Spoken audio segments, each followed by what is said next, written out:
Hey guys, what's going on? It's me, Chris here, and today I am going to be showing you a few tips on how you can improve and also track your training. So let's go ahead and get straight into it. When I started out training, I did make progress, but it wasn't very significant. I trained with the idea of kind of like getting a pump. I didn't really focus on nailing the 3 lifts and kind of hitting those every week, so the deadlift, bench and squat. I kind of just thought, okay, today I'm not going to bench press because I haven't got enough time, or I haven't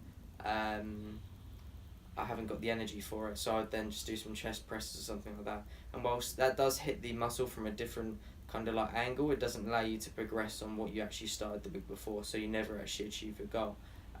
You can make strength progress, you can make muscle mass progress, but it's not going to be as significant as if you stayed with that compound lift that you did the previous week. So there's that. I never really focused on my form. The biggest thing that I'd say was holding me back.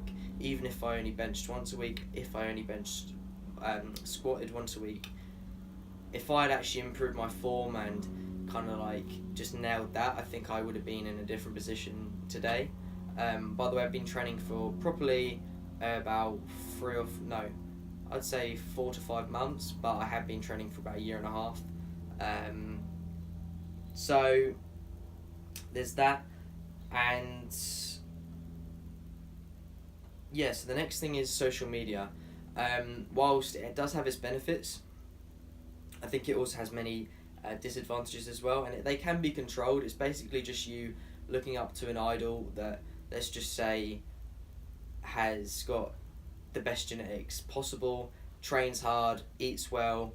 It's going to be very hard to achieve that. In fact, it's probably going to be impossible.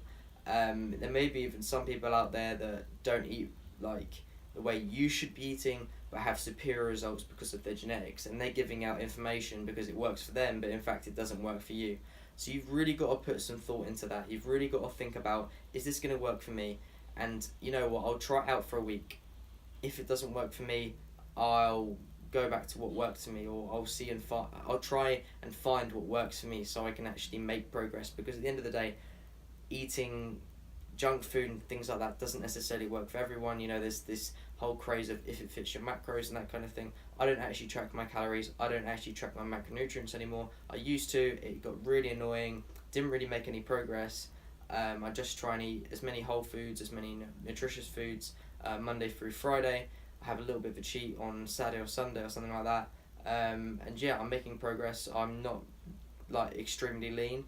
I cut out a few foods that didn't work for me, so things like bread, that just didn't really work for me in terms of giving me energy, and it wasn't that like nice to eat as well. And that kind of brings me on to my first point, which is kind of like when you're eating food, I try and kind of like go for food that's going to be enjoyable to eat, but also at the same time it's very nutritious as well. So whether that be something like scrambled eggs, white potatoes, sweet potato, vegetables, I might even put a bit like barbecue sauce on there or something like that. It's nutritious, it's got lots of like macronutrients in there, but I'm not too worried about it. I know I'm eating the right kind of food. I feel good after I've eaten it. I don't feel like crap. And yeah, like I said before, stick to the basics: deadlift, squat and bench. Obviously it's going to range, and depending on what you're doing, you might be into CrossFit, you might be into bodybuilding, you might be into powerlifting, you might be into football, you might be into volleyball. It doesn't matter what sport you're into, just kind of stick to the basics of that sport.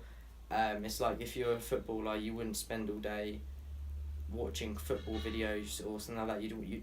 That's probably not a great example, but you want to get out on the pitch, you want to like get used to playing with the ball, you want to get used to playing with a basketball, or if you're a basketballer, that kind of thing. You know, you just got to be out there, you've got to get the experience, you've got to get the knowledge to then apply that to your next game to then improve.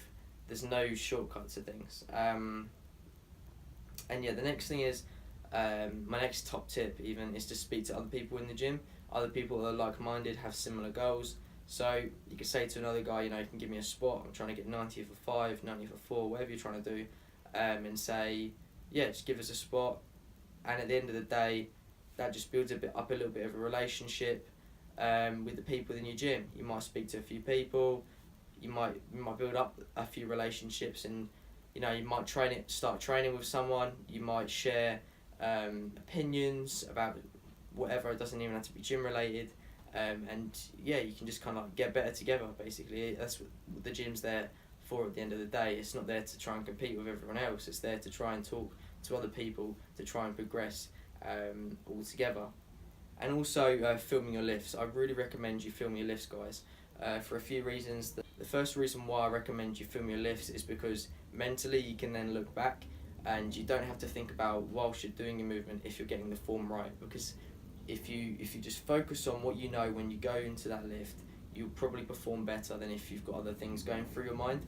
So if you can do the lift, finish it, even if you fail, whatever's going on, you've got supporters around you, you can then go ahead and look back. Good. Sit. Crochet. Reach. Fourth section. Oh yes. Yeah. 3. My bar. Power.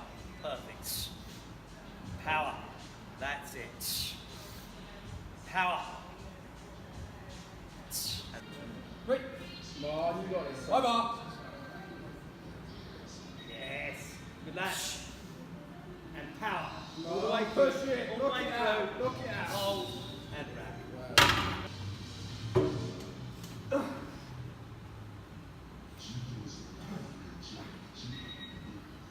One. Over. Right. Come Drive. Come on, man. You got this. Drive it. Come on. Push it.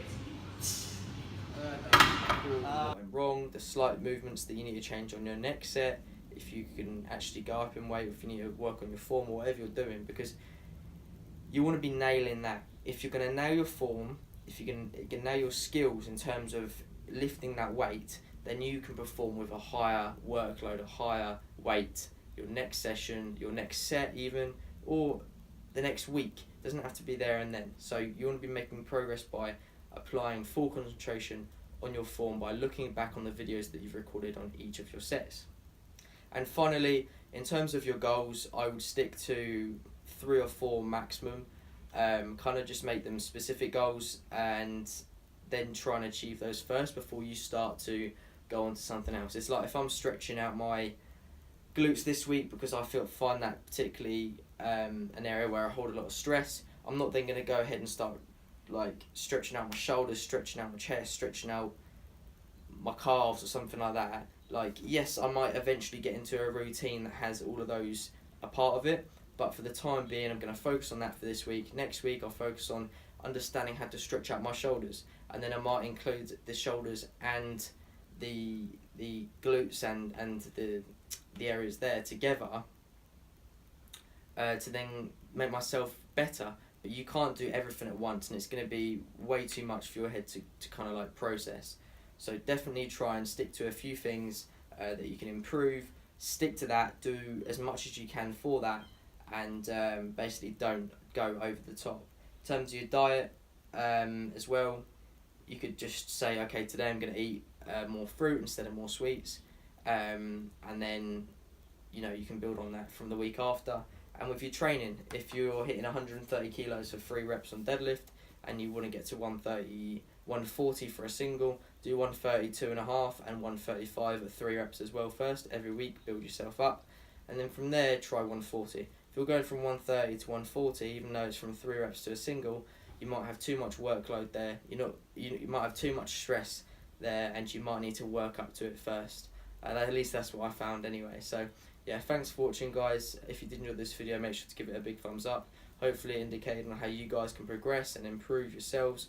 I find that just recording things makes a massive difference, because your mind can really wander, your mind can play tricks on you, and if you've got that video footage to look back on, you really can just kind of like hit on the head and say, okay, this is where I went wrong, this is where I can improve, end of. So thanks for watching, guys. If you did enjoy this video, give it a thumbs up, comment below what you'd like to see next, and I will see you later. Cheers.